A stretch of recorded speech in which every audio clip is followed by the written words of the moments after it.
La criminalité s'installe là où il n'y a pas de présence de l'État, en l'occurrence les forces de défense et de sécurité. Ça, c'est la première mesure.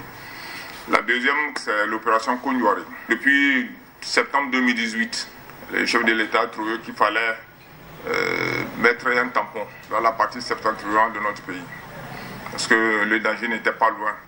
Il fallait aussi réfléchir non seulement à la mesure sécuritaire, mais une mesure un peu plus souple pour demander à la population de contribuer à la coproduction de la paix, à la coproduction de la sécurité. Le chef de l'État a instruit les ministres sectoriels pour réfléchir et mettre en place un comité interministériel de prévention et de lutte contre l'extrémisme violent. C'est un comité national qui est démembré. Nous avons des comités préfectoraux et cantonaux, de manière à ce que non seulement marquer la présence de l'État, mais à être aussi au courant de ce qui peut amener les uns et les autres à se radicaliser, à opter pour moyen de résolution de litiges. Au départ, ça regroupait la Côte d'Ivoire, le Ghana, le Togo, le Bénin, le Burkina. Par après, depuis janvier 2019, il y a le Mali et le Niger qui se sont joints à cette initiative. Ça consiste essentiellement aux échanges d'informations. Donc s'il n'y a pas d'échange entre les responsables de sécurité, vous allez rester en vase clos et être surpris. Et aussi organiser des opérations conjointes. Au niveau du Conseil de l'Entente également, le secrétariat exécutif a mis en place un mécanisme qu'ils ont dénommé Entente Renseignement entre les 5 pays du Conseil de l'Entente.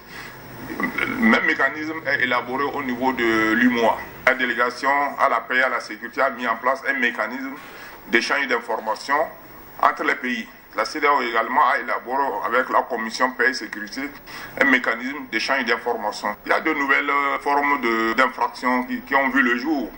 Vous avez la cybercriminalité. Madame le Premier ministre a beaucoup insisté sur la digitalisation de l'administration.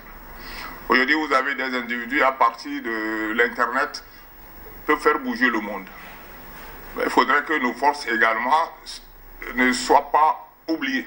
Au niveau des forces de défense et de sécurité, nous prenons également en compte ce principe-là. Il faut connaître les nouvelles infractions pour pouvoir envisager les nouvelles formes de prévention. Beaucoup de terroristes, c'est difficile de les avoir parce qu'ils ont une certaine avance. Il y a des pays qui ont plus de moyens, il y a d'autres qui en ont moins. Il faudrait que les moyens que le Togo dispose, par exemple, puissent servir à solutionner un problème de sécurité, par exemple du Bénin ou du Burkina.